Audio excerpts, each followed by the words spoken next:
Well, we're back at the cabin on Bear Lake, and we're ready to start Chapter 7 of Secondhand Summer, The Adventures of Sam Barger in the big city of Anchorage, Alaska. Billy and I were riding bikes when I realized we had to replace the lock on the Caribou Club. "You know, Billy," I said, cautiously riding one-handed down the middle of an empty street, "I think it's time we took our hangout back from that cop. It's not his any more than it's ours. Let's go to the hardware store." "Sounds good to me," he said, and he started a U-turn back to the shopping center on Bluff Road, just 4 blocks from the club. I had money from some odd jobs and lawn mowing, so I bought a solid padlock and a hasp. Billy rode home for a hammer and a crowbar and some nails. We cruised the lot on our bikes, trying to look like a couple of kids just riding around. Then we zipped around the back of the building and dropped our bikes in the grass. The crowbar took the lock right off the door, but the staple came with it. "Crap," whispered Billy. "What now?" Don't sweat the small stuff," I bragged. Taking one of the biggest nails from Billy's bag, I drove it into one of the screw holes and then bent it over. Twice we stopped our work and hid because we thought we heard someone coming, but we were really all alone. "I hope this works," I muttered. In less time than it took to get the lock off, I had our new one on. The Caribou Club was ours, with our lock. We only had time for a quick inspection before Billy had to check in at home, but we were feeling pretty good about things when we left. On the way home, I was feeling cocky and tried to jump the curb from the street onto the sidewalk by running straight at it on the bike and lifting the handlebars at the last instant. My timing was off, or I didn't lift enough because my wheel hit the curb straight on and I hit my hands and head right on the concrete. My left cheek bumped the rough curb and I could hardly see through the blur of the pain. I wanted to cry, and I would have, but a car full of high school boys passed and hooted, "Oh no!" I ignored them as they rattled on.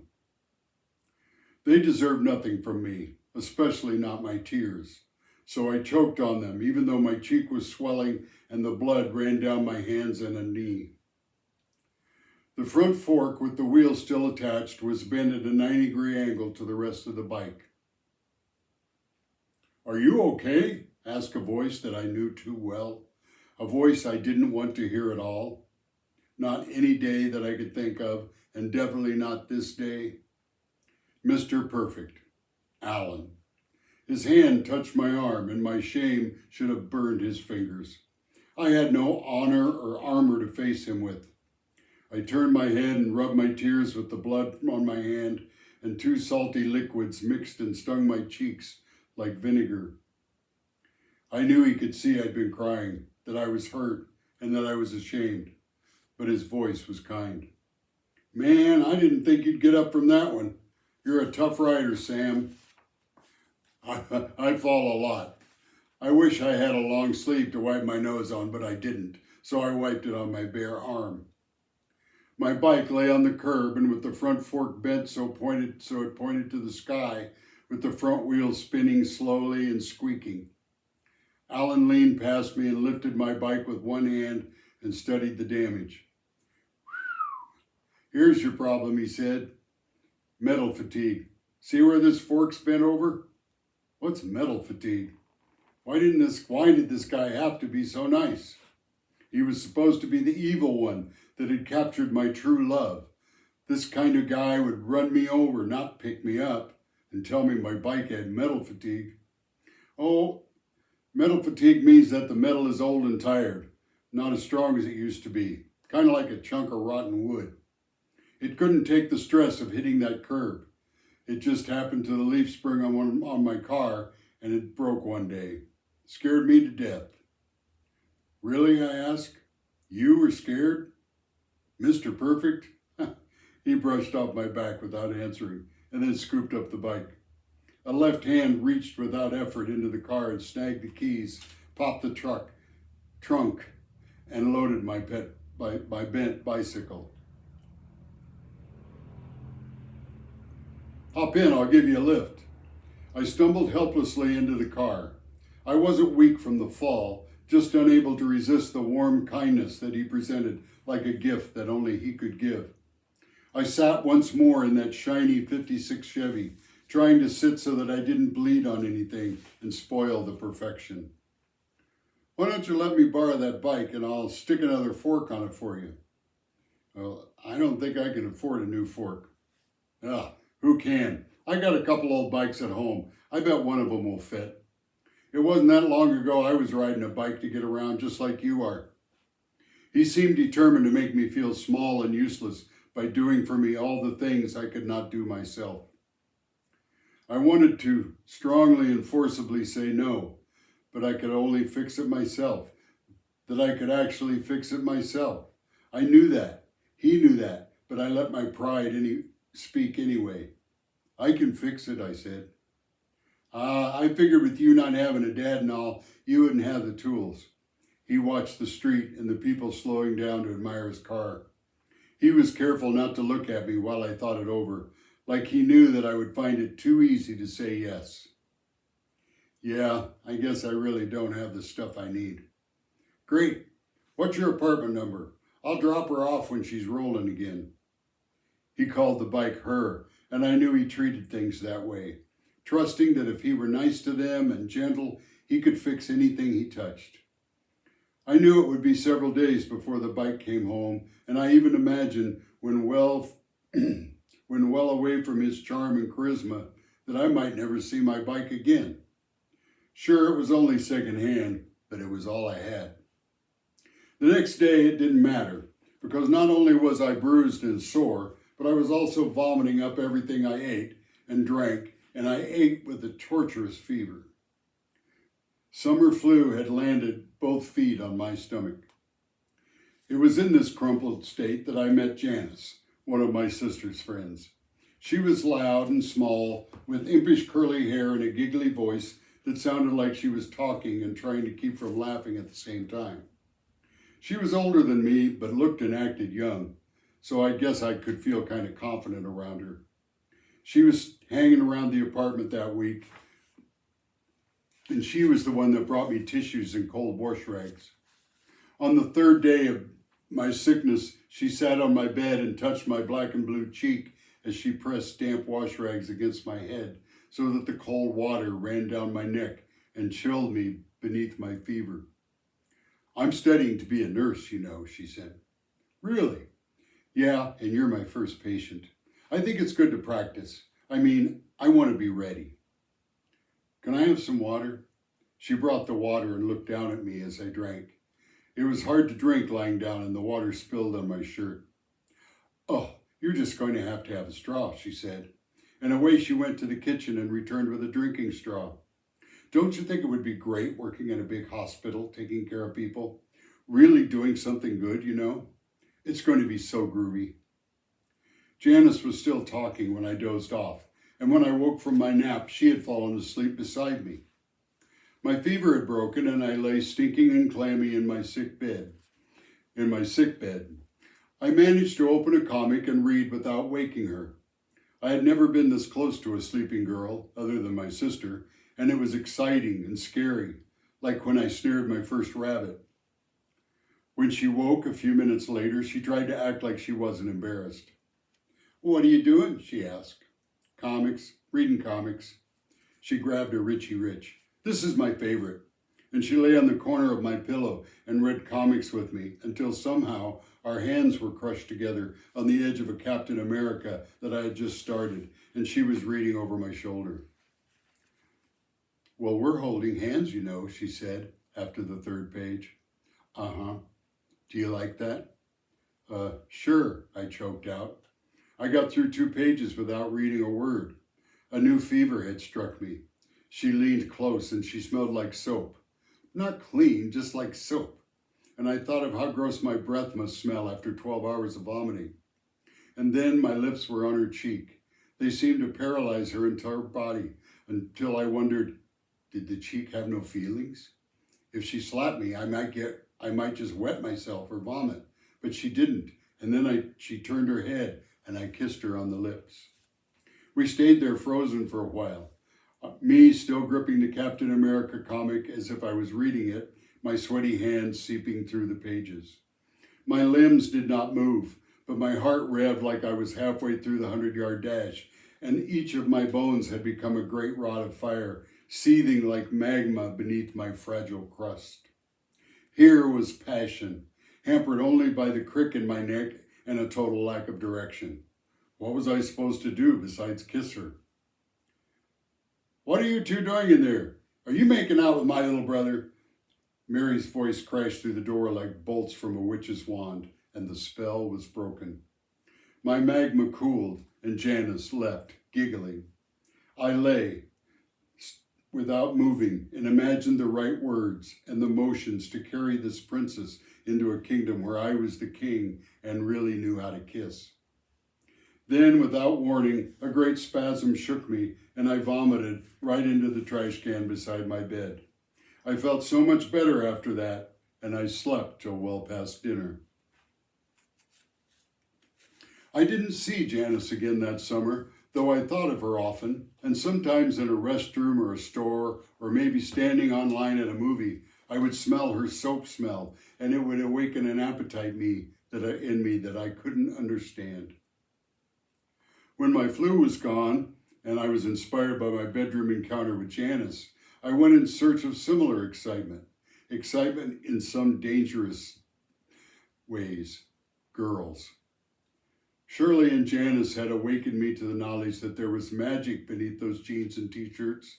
Images of girls came to me often now, and my vivid imagination outlined their limbs and the shape of their lips until I thought I would go insane.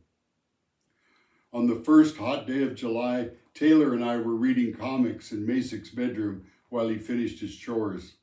The comics were forgotten when we spotted Masic's 15-year-old sister Kathy lying on a blanket in their backyard. "Gosh, would you look at that?" asked Taylor. "Wow."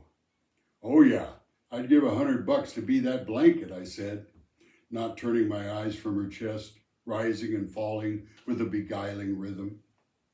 Kathy was curvy and blonde, and she lay that day on a blue cotton blanket centered in the blotchy green lawn. She wore cut-off jeans that hugged the roundness of her rump, teasing us with the white trim of her panties where she lay on her stomach. Luckily, she lacked the patience for extended sunbathing and rolled off into her back, her breasts forming tempting mounds beneath her tank top. Masick roamed in from finishing his chores. "Hey guys, what you doing?" "Checking out your sister." "Oh no, is she out sunbathing?" He jerked open the window and yelled, "Gross, put some clothes on." Kathy rolled to her stomach and flipped the bird in our direction. I saw a flash of white panty when she settled her hips into the blanket, a gift to a silent admirer. The finger was just for Masick. "You guys are sick," Masick chided. "I can't believe you're spying on my sister." "Looks pretty good to me," Taylor taunted. "Where's Carol?" "She's coming over," and he grinned. I heard Kathy tell her to bring her bikini." I couldn't help but ask, "Who's Carol?" Taylor laughed. "Why, that's Masick's dream girl. Did I mention she doesn't even know he exists?" "We're talking one crazy skin flick right here in my backyard," said Masick. "I got a plan," said Taylor, not taking his eyes off Masick's sister. "I'll bet." "No, really, listen. We can get a good look at more than just bikinis." I caught his thinking. "You mean while they're changing?" "Yeah, while they're changing. Come on." Once more, Taylor would lead us into the dangerous off-limit zone of life. "Keep watch," he ordered, and I waited in the hall as he entered Kathy's bedroom and raised the blinds about 3 inches, creating a gap through which we could peek. Safely outside, we found a spot behind the fuel tank, and by standing on tiptoe, we could look through the window and into a large mirror above the dresser. Perfect view. Masick muttered his disgust that we were interested in his sister. We were waiting on the front steps when Carol appeared. She swayed her hips as she walked toward us. Masick grew silent in awe. Then she passed us and ran giggling into the house with Kathy. Taylor and I jumped up and ran around the corner of the house, leaping geraniums and trampling pansies as we raced to be first to pick balcony seats. Masick stayed on the porch alone. With one foot on the crossbar of the fuel tank platform and a white-knuckled hand on the vent pipe, I made a precarious but unexpected spot where I could have a view of heaven. I noticed someone had opened the window, so I held my breath, not to make any noise. Just then, Kathy stepped to the front of the mirror right on cue, as if she had attended rehearsals I'd held in my mind for the last 10 minutes. Brushing back her hair, she crossed her arms, grabbed the hem of her tank top, and pulled it up past her bra and away from her body with a flip of her head. I was embarrassed being there spying on her, but at the same time, I couldn't resist. The bra, I thought, desperately. Now the bra. Kathy reached both hands back to the clasp at the center of her back, making chicken wings of her shoulders. As her fingers grasped the clasp, a wind roared in my ear, and a water balloon came crashing through my fantasy. The tumbling yellow ball arced across my view, into the window, hit the edge of the frame, and exploded, spraying water into the bedroom. And I was left with a cruel image of Kathy, arms across her chest and face filled with horror.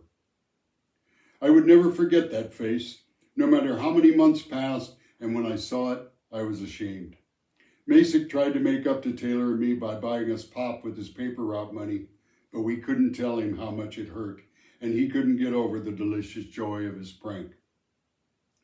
When I slunk back home that day, I saw Melissa sitting on the down end of a teeter-totter with her feet in a puddle, trying to make her tiny bottle weightless enough to bounce up and down. But the teeter-totter would not lift even her without help. "Hi, Sam," she said. "Your sister's babysitting me." It was late, so I asked, "Well, where is she?" "Some babysitter, I recognized the yellow Plymouth that her current boyfriend drove." "Inside. She washed my hair." "I see that, and she gave you braids. Those are nice." "I'm seesawing." "Well, you need two people to seesaw." "You could help me." "I gotta go home." She was irresistible without knowing it. With her hair clean and a face free of playground dirt, she didn't need to plead. I was learning to look past the distracting growth above her eyes. "Okay." I pushed down on the seesaw and sent her toward the sky, where she fearlessly reached up with both hands toward heaven. Up and down she went, rising and falling to the rusty tune of the grinding metal mechanism. "Teeter-totter, bread and water, wash your face in dirty water," I sang unconsciously. "That's a silly song." I chuckled. "No, it's magic, and you must sing it when you ride the teeter-totter," I said, feeling suddenly wise and strong. I kept pumping the seesaw until she knew the rhyme, and I left her singing a song meant for two. I went to bed that night with jumbled emotions. I was thinking of girls with bare backs and a tumbling yellow balloon. But then I was thinking about little Melissa sitting on the teeter-totter. Someday would she have boys sneaking around to see her in a bikini? I was finding girls more fascinating than ever, and at the same time, more confusing. I was also feeling guilty about the times I made fun of Melissa and felt sorry that she might someday grow up and think she was ugly. But for now, she was happy, sitting there singing, "Teeter-totter, bread and water, wash your face in dirty water," and I was happy too. Chapter 13. I wasn't home when Ellen brought back my bike and told Mother the story I'd kept from her. I kept most things from her then, not out of sneakiness, but because it seemed that such knowing was the only ownership I could claim. The shame of the broken bike was mine as much as the first kiss from an older girl was. Shared, they were no longer precious. "So, young man," she asked that night at dinner, "who's this Alan character that fixed your bike?" Just a guy who helped me out." "Where did you meet him? Isn't he kind of old for you to be friends with?" "He's a senior," declared Mary, "and so cute." I shook my head. "He's not my friend, and he's got a girlfriend, Mary." Sam, you need to hang out with kids your own age and don't take any more rides with people I don't know. Mom seemed worried, so I vowed to make sure she learned less about my friends and me. When Masick and Taylor showed up after dinner, they were all whispers and nods. Hey guys, what's up? I asked. Come on, ordered Taylor, nodding his head away from the apartment and out toward the world. Give me 5 minutes and I'll meet you downstairs. The guys split, clomping down the stairs to the sunlight, and Taylor turned at the bottom. Hurry up, Barger, he shouted. I dashed to my room and did the shuffle and stuff so it looked like I had cleaned it. Then I raced back to the kitchen and ran hot water over the dinner dishes and wiped the table with a wet dish rag. Mom, I'm going out for a while, I called down the hall. I got my chores done. Without waiting for a reply, I was gone into the summer evening. Masick and Taylor were talking about water ballooning cars again, and in their eyes it was the height of their summer. I got the knot that I had in my gut again and was glad when Billy rode up on his bike with excitement all over his face and changed the subject. I've got an idea, he said in a voice that made us all listen. Standing like he was giving a prepared speech, Billy looked at each of us and said the magic words. Do you want to ride in a brand new supercharged burgundy Corvette Stingray Fastback? What's burgundy? Asked Taylor. Purple, stupid, I said. Who's going to give us a ride? My neighbor. Billy spoke with an uncommon confidence, like that skepticism lost out to anticipation, and we rushed on, pumping Billy's for detail as we went. Billy led us to a house in his neighborhood where, true to his word, a burgundy Corvette glistened in the driveway. It hovered above the oil-stained pavement like a spaceship, all chrome and power. The car seemed to glow with extraterrestrial energy that could transport its passengers into another atmosphere, bring them back bigger, wiser, man-like. For the first time in a week, I wasn't thinking about a white Chrysler in a water balloon or the sound of the cop walking through the Caribou Club. Wow, Masick gasped. Can you believe it? Look at that paint. It looks wet, like you could just reach your hand right into it. Someday, Taylor bragged, when I get my license, I'm getting a red one. Yeah, right. You couldn't buy gas for this, I said, squatting down to peer at the chrome exhaust. No one touched the car. It was as if a force field surrounded it. You know the guy who owns this? Taylor asked. Billy nodded. Nice looking ride, isn't it, boys? A man appeared from the side of the house, surprising us. I bet you'd like a ride in it, wouldn't you? We jumped back, all nodding and grinning. Hey, Mr. Martin, Billy said. I brought my buddies over to look at your car. Oh, I thought maybe someone was trying to steal it, he said with a laugh. He was tall and lean with oiled back hair, and he smelled strongly of cologne. It was the kind of guy my dad would have called slick. Could we, I asked? If you're friends of Billy's, it's okay with me. Mom's voice popped unwanted in my head. Don't take rides with people I don't know. Obviously, this wouldn't count. This was Billy's neighbor. Plus, I had to ride in that car. Fear of the unknown was becoming more of a spice than a poison these days. I had become the car crasher, the magazine stealer, the kisser of older girls. I could ride in this car. Mr. Martin grinned at our eagerness, as if he knew his beautiful car was filling our afternoon to the brim with happiness. So you boys gonna wash my car for me and trade for a ride? Looks pretty clean to me, volunteered Masick. Oh, not this baby. I'm the only one who touches it. He laughed again. That one. He pointed to an old station wagon coated in dust and mud. I took that one fishing down on the Kenai last weekend. She needs a bath. Let's get to it, boys, Billy said, jumping to the task. And soon we had buckets and suds and rags, all of us eager to get that car clean. It was the fastest chore completed in my whole life. Once finished, we dried off and lined up for the ride. One at a time, Martin said. It's a two-seater. Taylor grabbed a door handle and jumped in first. The driver smiled at him and slid silently behind the wheel, With no blast of noise or belch of smoke when the engine came to life, the Corvette hummed and it floated out of the driveway. The car hesitated a second and then launched with a wisp of exhaust and a throaty rumble that carried it beyond our view around a distant corner. 5 minutes later, they were back, the grinning driver and a Google-eyed boy riding in a spaceship on wheels. "Don't say a word," I instructed Taylor as he climbed out of the cockpit, as if his words alone could soil the perfection of sunlight on chrome and paint. "Don't ruin it for the rest of us." "Nuts, but it was so." "Shut up," I insisted. Masick was about to wet his pants with excitement, so I let him go next. I didn't even look inside when the door opened. I wanted no preview to my ride. I wanted the whole experience to be unique and pure, a peek into the future. When Masick returned, Billy and I stood with our hands in our pockets. We looked at each other grinning. Then, "Go ahead," he offered. I jumped in, as if any moment my mother or a cop would swoop in and ruin this best of moments. "Nice to meet you," Mr. Martin said, extending his hand. I took it in a firm handshake. "Sam Barger," I answered, as I settled myself in the passenger seat. Mr. Martin grabbed the shifter and pumped the gas. I turned my attention to the cockpit.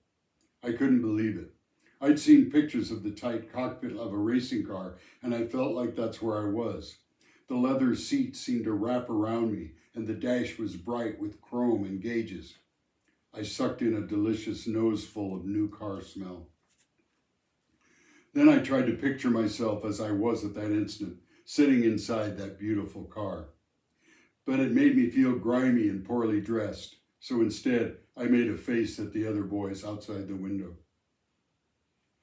The engine roared, quieter inside the car. A giant hand seemed to slap me on the chest as the car sank slightly and then surged through the flat dimensions of cars and houses painted on flat canvas along our path. The speedometer hit 90 before Mr. Martin finally let off the gas and punched my knee slightly. "You ever feel such power? Pretty sweet, isn't it?" "Nice car," I managed to squeak out as we drifted around the corner and glided onto Hollywood Drive. When we catapulted past the Big G Drive-In and past the Caribou Club, I gasped like the air was gone from the car. In the other cars on the street, crude and clumsy next to us, drivers turned their heads to gawk. I simmered in a sauce of feelings. I wanted to wave like a parade grand marshal, but I was still trying to catch my breath, and I was feeling glad that none of the faces were familiar. In a breath, if I even took one, the ride was over, and I had to open the door, breaking the seal on this time machine.